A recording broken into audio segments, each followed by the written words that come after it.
Bonjour à tous, namasté, j'espère que vous allez bien et je suis ravie de vous retrouver aujourd'hui pour une nouvelle vidéo, c'est Mounia Benada et je vous prie d'excuser dès à présent le vent qui traverse mon visage et qui fait bouger mes cheveux car il fait un temps caniculaire sur la Côte d'Azur, je me dois de respecter mon bien-être. Je vous fais cette vidéo numéro 3 d'une série de 5 vidéos au sujet des blessures de l'âme. Comme je l'explique dans la première vidéo qui introduit les 5 blessures de l'âme que je vous invite à regarder, j'explique qu'il y a des souffrances, des blessures qui sont assez communément employées dans le domaine de la psychologie et de la spiritualité et qui méritent et qui gagnent à être connues, comprises et travaillées évidemment sur le chemin d'évolution de votre âme. Je vous ai parlé tout d'abord de la blessure du rejet. Ensuite, je vous ai parlé de la blessure de l'abandon. Et aujourd'hui, je consacre cette vidéo à la blessure d'humiliation. Troisième blessure des 5 blessures telles qu'elles sont définies par Lise Bourbeau, que je vous invite à lire pour compléter le propos de mes vidéos parce que, vous le savez, même si j'ai à cœur de vous transmettre un maximum d'informations et de détails, c'est très limité en vidéo de pouvoir vous transmettre absolument tout ce qui existe autour de ces blessures. Aussi, je vous invite à aller regarder de plus près les ouvrages de Lise Bourbeau de façon à vous familiariser avec ces aspects des blessures. Je vous fais une introduction à chacune des blessures et des pistes d'amélioration de votre souffrance ou de vos souffrances de manière à gagner en sérénité et en bien-être dans votre vie. Alors, je vais entrer dans le vif du sujet de la blessure d'humiliation. Comme toujours, je vous dis à quel moment elle s'enracine, les grandes caractéristiques, les masques afférents et je vous prends des exemples d'hommes politiques tels que l'a fait Natacha Calestrémé dans La clé de votre énergie. Et enfin, je vous donne des pistes de conscientisation de vos fonctionnements pour améliorer cette blessure, c'est-à-dire aller vers de plus en plus de liberté vis-à-vis de cette blessure, la libérer émotionnellement pour vous sentir mieux dans vos relations et dans votre vie en général. Donc cette blessure, elle s'enracine entre 1 an et 3 ans. Et chez l'enfant qui se sent humilié, c'est le sentiment d'un contrôle excessif par des critiques du parent qui prend soin du développement de l'enfant. Donc le plus souvent la mère, quoi qu'on le dise, même si les pères sont présents dans l'éducation, il y a une prédominance de la maman, notamment du fait qu'elle met au monde cet enfant et qu'elle le porte et que du coup elle a un lien même au niveau prénatal avec cet enfant. Donc ce serait une blessure qui prend ses racines dans les premières années de vie, entre 1 an et 3 ans, et qui serait née d'un contrôle ou d'un sentiment de contrôle jugé comme excessif de la part de votre mère.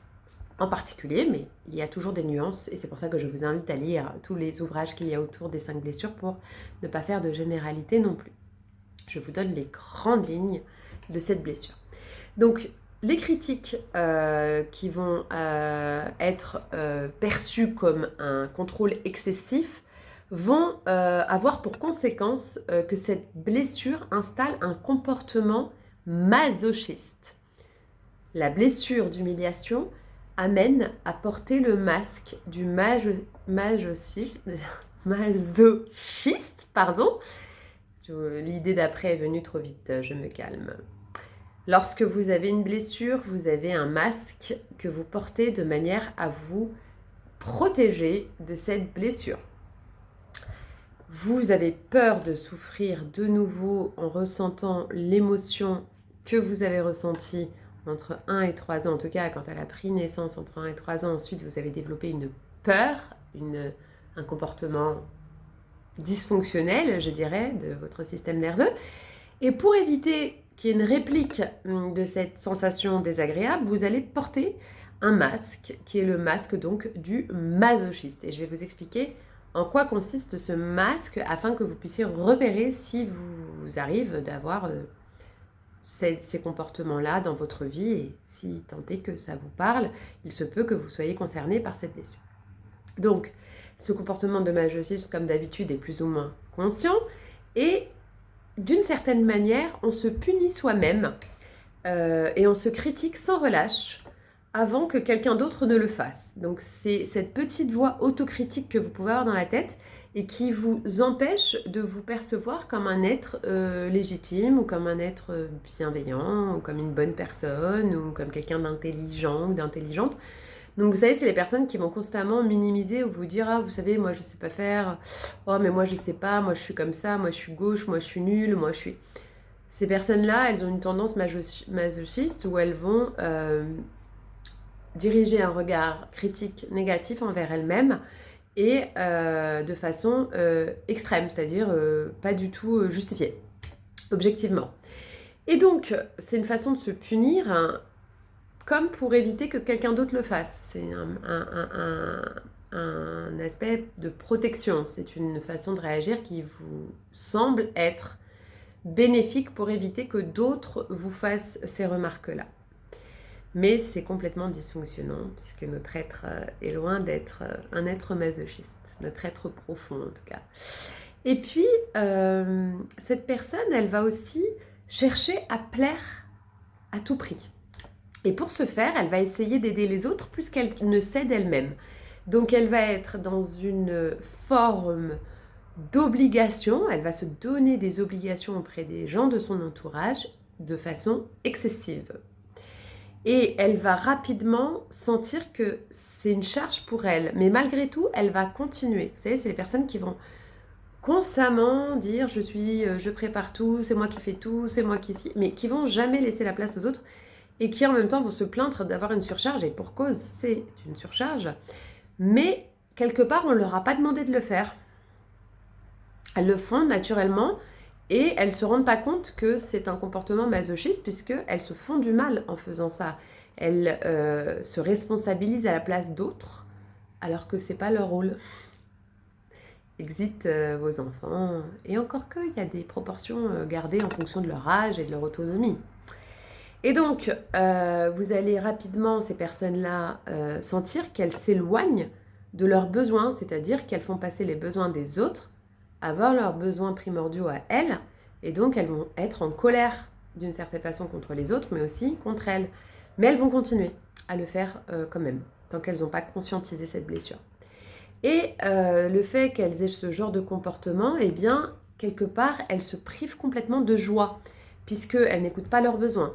Elles sont constamment dans l'anticipation des besoins des autres. Elles prennent des responsabilités trop lourdes, que ce soit en famille, au travail, en amitié. Et elles ont cette façon d'elles de penser qui est très négative. Donc vous imaginez le cocktail Molotov pour le cerveau, je dirais, la force d'esprit, là, on n'y est pas du tout. Je vous rappelle que mon rôle, mon objectif, mon envie est de vous transmettre la force de l'esprit de manière à traverser, à dépasser absolument toutes vos blessures, si tel est votre souhait, pour pouvoir avoir un esprit qui œuvre dans l'intérêt de votre bien-être et non l'inverse. D'accord ? Là, en l'occurrence, quand vous avez cette blessure et qu'elle est complètement, je dirais, inconsciente, vous êtes absolument pas sur la voie de la joie, d'accord ? Vous êtes vraiment sur la joie du sentiment de subir votre vie quelque part, d'être la personne qui porte pour tout le monde, mais dont personne ne se soucie, entre guillemets. On peut résumer ça comme ça.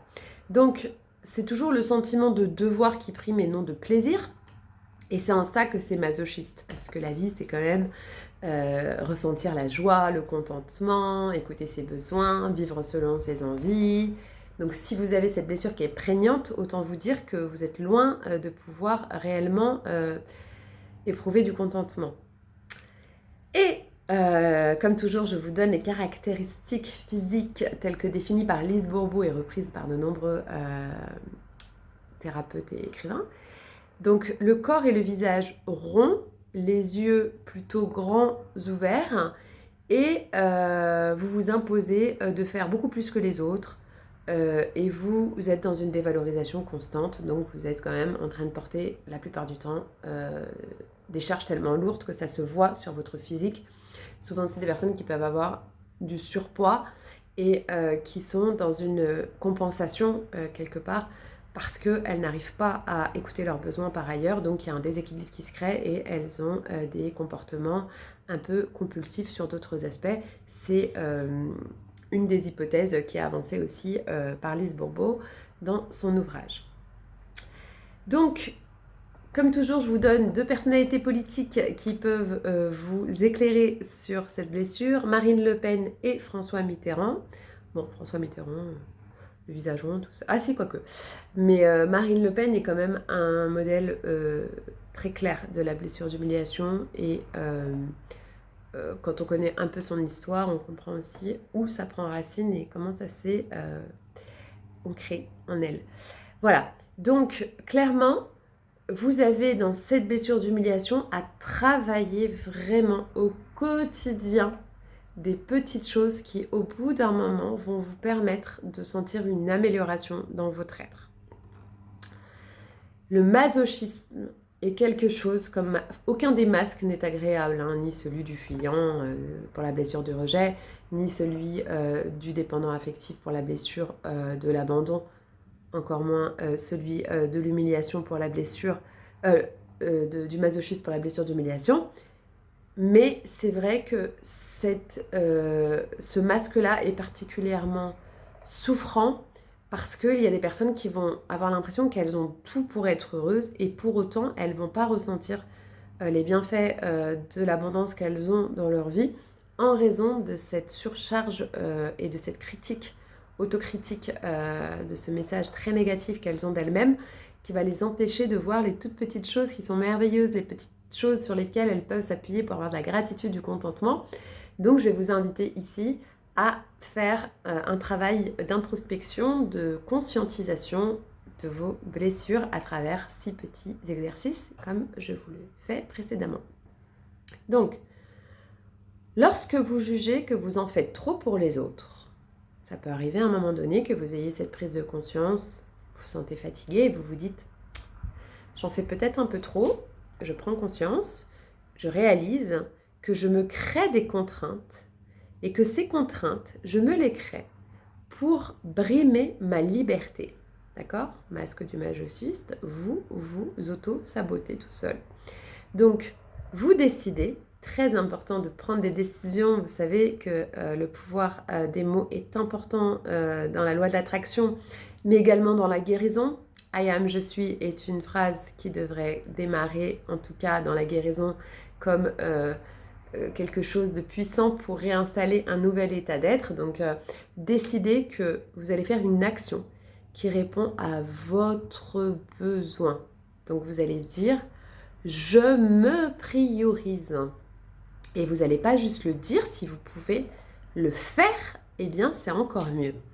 Donc, au moment où vous sentez que vous êtes en train d'en faire trop pour les autres, eh bien, sans vous culpabiliser, vous vous dites « là, je vais m'occuper de moi ». Et je vais faire une action qui répond non pas aux besoins d'un tel ou d'une telle, mais qui répond à mon besoin. Et je vais faire ça au lieu de m'occuper des autres.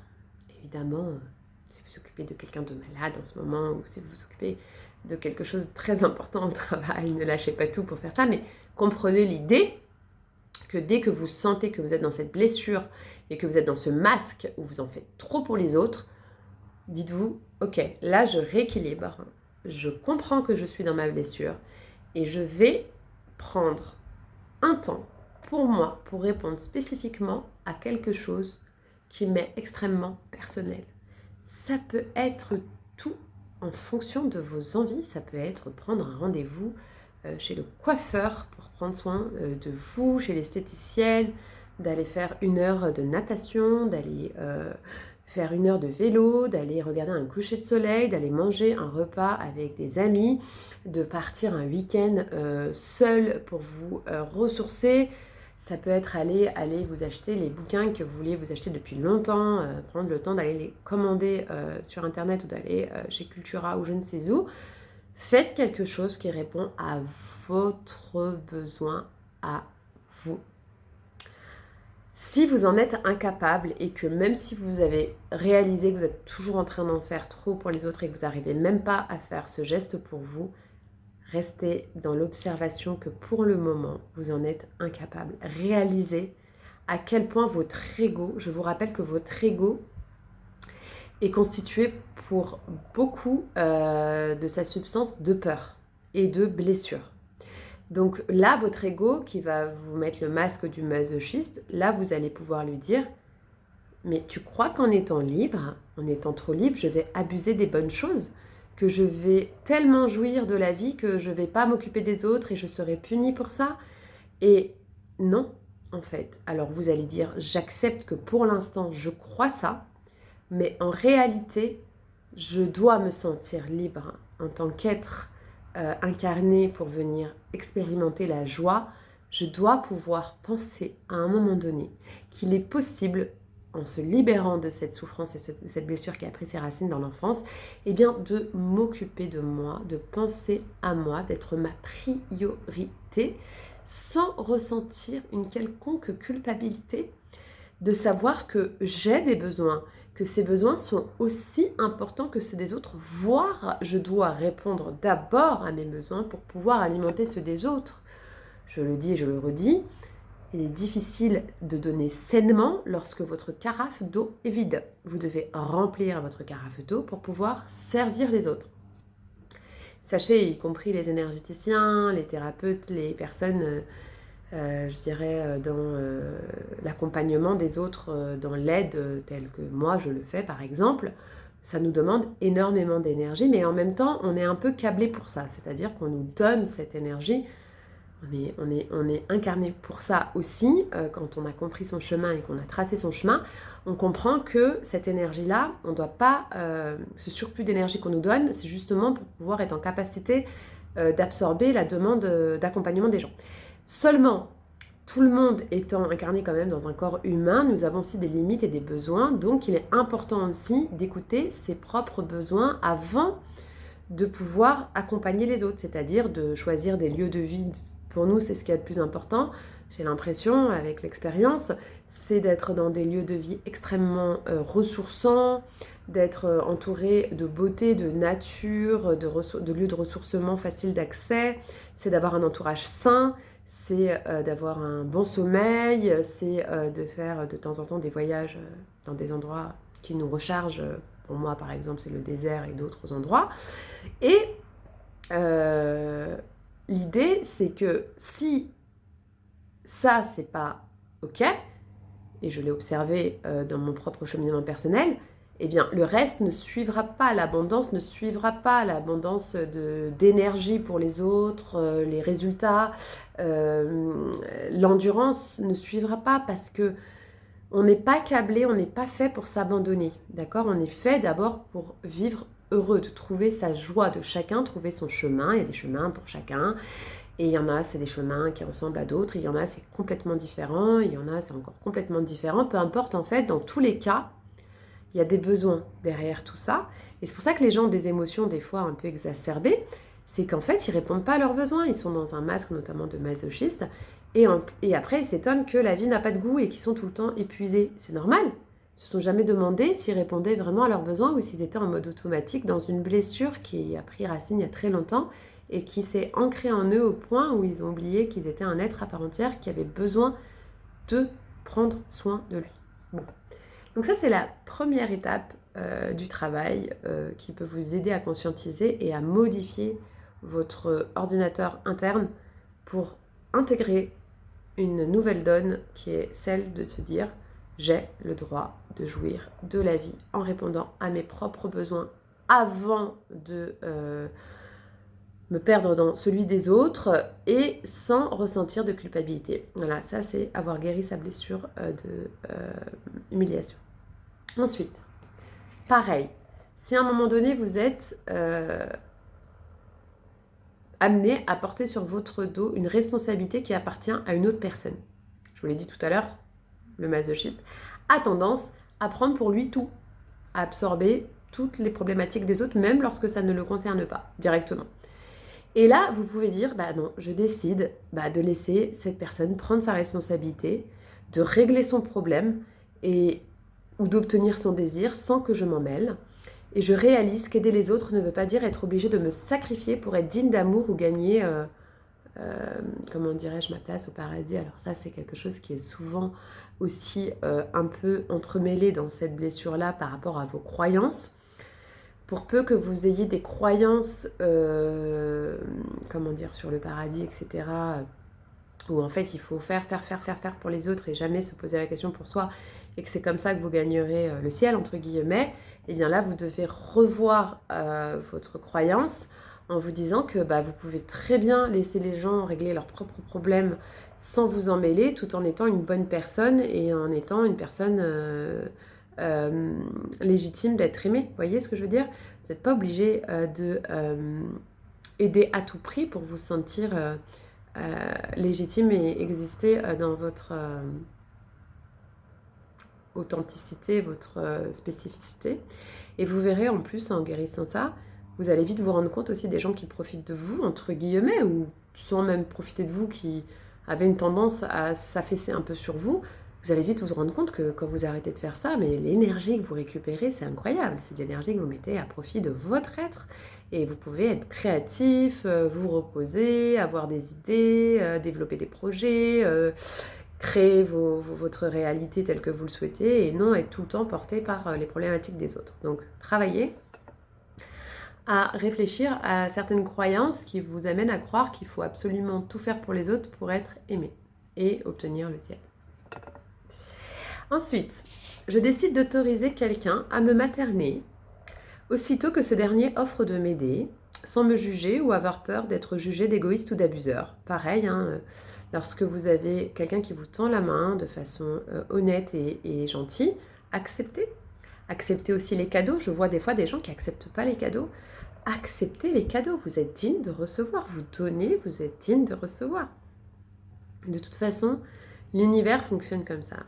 Les gens qui donnent reçoivent toujours d'une façon ou d'une autre. Mais vous n'êtes pas obligé de tout le temps être la personne qui donne. Vous pouvez aussi accepter de recevoir. Au début, ça peut faire bizarre et puis à un moment, ça peut devenir quelque chose d'agréable. Et si vous n'arrivez pas, eh bien, dites-vous que pour l'instant, je refuse cette aide et que je me donne le droit de continuer à croire que c'est égoïste de laisser les autres s'occuper de moi, tout en sachant que cette croyance est alimentée par votre ego, donc vos peurs. Pareil pour tout à l'heure et pareil pour juste avant. À chaque fois, dites-vous que lorsque vous n'arrivez pas à dépasser ça, ce n'est que votre ego et vos peurs. D'accord?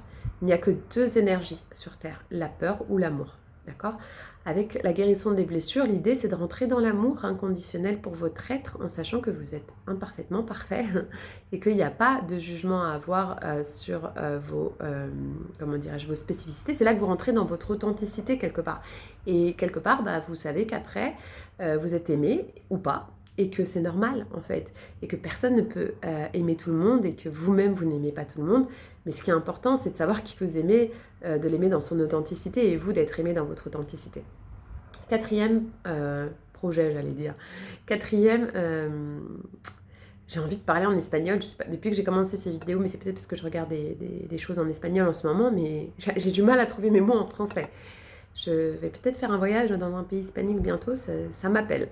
Quand je ressens un besoin et que je n'ose pas l'écouter par peur d'être sans cœur ou égoïste, je décide d'aller vers mon besoin. Là, c'est comme le premier exercice que je vous ai donné.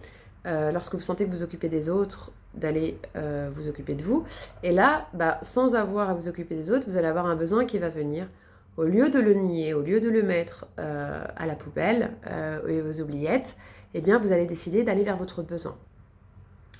Vous allez voir sur le chemin de la guérison qui est, comme je l'ai dit dans une vidéo précédente, un chemin digne d'un marathon des JO et non d'un sprint. Les personnes qui font des sprints vont nulle part en fait. Ils courent, je sais pas où ils courent, mais ils courent. C'est pas possible. En fait, l'être humain est très complexe et demande une persévérance. Alors il y a des gens qui vont plus vite que d'autres, il y a des périodes qui sont plus propices à l'évolution, mais globalement, nous sommes des êtres d'évolution qui sommes venus évoluer sur un temps donné. C'est pas pour rien que, entre guillemets, on a incarné pas pour un an dans la vie en général. Donc, il y a de fortes à parier qu'il faut du temps pour revenir sur les blessures et les guérir et les guérir et les guérir jusqu'à trouver la paix intérieure. Donc, lorsque vous allez avoir un besoin qui va arriver, vous allez vous rendre compte que lorsque vous allez écouter ce besoin-là, il y a d'autres besoins qui vont naître. Et vous allez vous rendre compte de l'étendue de votre enfant intérieur qui a plein de besoins en fait, mais des besoins extraordinaires, de créativité, d'émancipation, de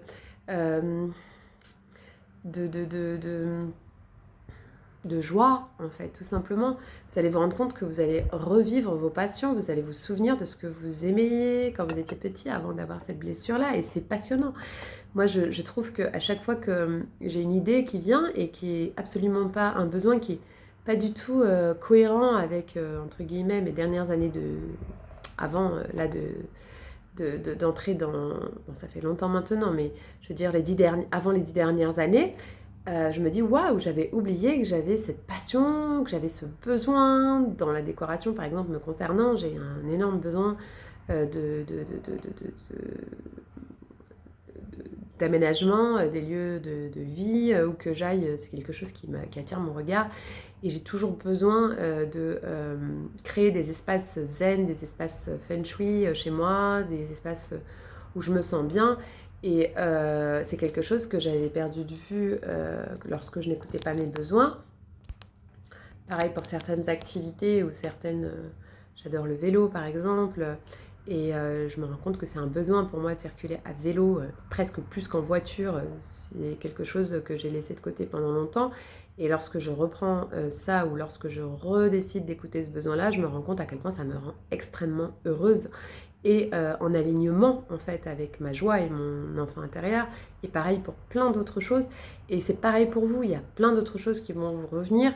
Et vous allez comprendre que vous aviez complètement mis de côté vos besoins pour plaire, tout simplement. Ou penser plaire, ou penser être juste en faisant... en ne vous sentant pas égoïste parce que vous aviez cette blessure-là. Alors, c'est pas de l'égoïsme que d'être en joie. C'est même altruiste d'être en joie. Vous pouvez transmettre cette joie autour de vous. Ensuite, donc, comme toujours, hein, si vous n'y arrivez pas, vous vous dites « Je me donne le droit de savoir que mon ego est encore à l'œuvre et que c'est une peur, que je peux encore écouter mes besoins. Autant de fois, j'essaierai d'écouter mes besoins que j'en ai besoin, de manière à ce que ça devienne un jour engrammé dans le système nerveux comme quelque chose de normal. » Ensuite, je décide de demander à mes proches d'attirer mon attention sur les occasions où je m'excuse. Ça, c'est vraiment aussi quelque chose propre à la blessure d'humiliation. C'est les gens qui s'excusent tout le temps, même quand ils n'ont pas tort. Et constatez à quel point, en fait, vous vous sentez coupable pour tout et pour rien. Ça aussi, ça va vous donner une information sur le degré d'imprégnation de cette blessure. Et vous allez voir que, quelque part, il y a un gain, quelque part, à se sentir coupable. C'est comme si il y a une partie de vous qui cherche à être une bonne personne par ce moyen souffrant, d'accord ?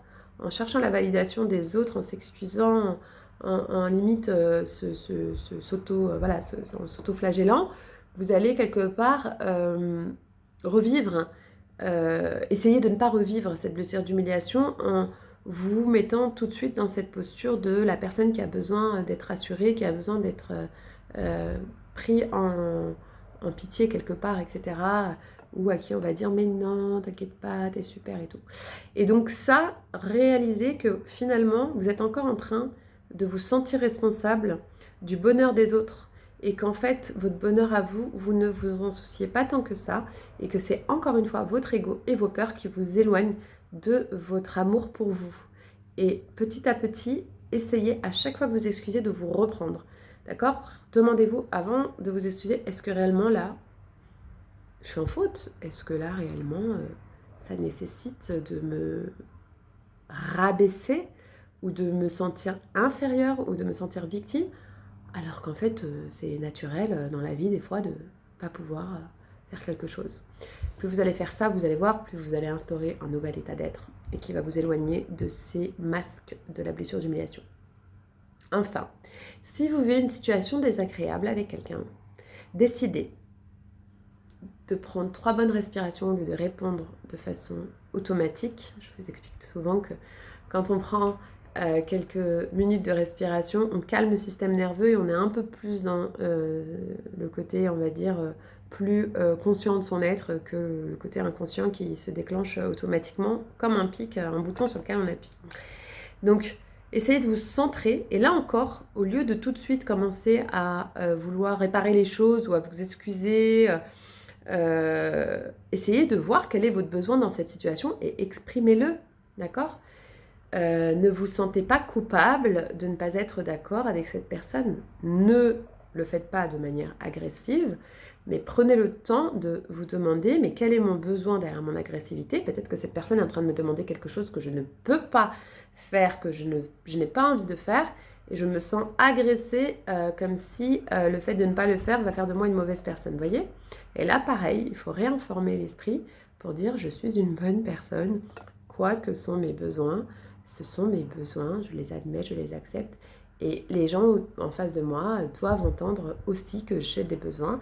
Et s'ils ne l'entendent pas, une fois, 2 fois, 3 fois, peut-être que ce ne sont pas des personnes avec lesquelles j'ai intérêt à rester en contact trop souvent ou trop longtemps, parce que tout simplement, nous n'avons pas la même compréhension et le même respect et les mêmes valeurs. Vous savez, sur Terre, nous n'avons pas tous les mêmes valeurs, et c'est ok. Par contre, c'est absolument pas ok de se sentir devoir abaisser les siennes ou ignorer ses besoins pour satisfaire, en raison de sa blessure, l'ego de quelqu'un d'autre, d'accord ? Donc voilà ce que je voulais vous dire sur la blessure d'humiliation.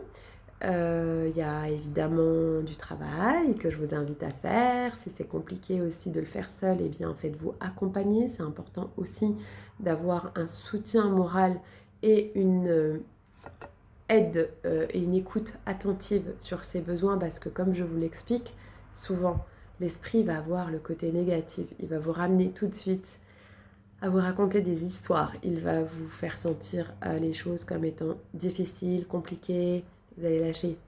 Donc lorsque vous êtes dans ces guérisons-là, soyez persévérants et soyez dans la lecture aussi, vraiment lisez beaucoup de littérature autour de ces questions, parce que chaque personne qui a une perception de ces problématiques va vous apporter quelque chose qui va réellement vous donner une vue d'ensemble intéressante qui va à un moment donné pouvoir vous aider à traverser vos épreuves. C'est très difficile, donc c'est un travail qui nécessite vraiment un investissement de votre part. Plus vous aurez une compréhension, vous allez vous-même vous approprier les outils, vous approprier les compréhensions, et plus facilement vous pourrez les mettre en pratique dans votre vie quotidienne.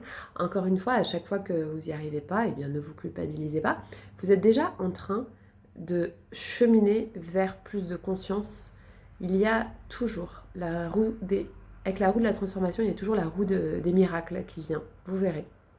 Vous démarrez comme par hasard, et par synchronicité plutôt, vous allez avoir des personnes qui vont vous parler de ça, des informations dans des choses que vous cherchez absolument pas. Vous allez tomber sur des livres, vous allez tomber sur des articles, vous allez tomber sur des discussions, vous allez tomber sur des thérapeutes, vous allez tomber sur plein de possibilités d'aller vers la guérison de cette blessure. C'est ce que je vous souhaite.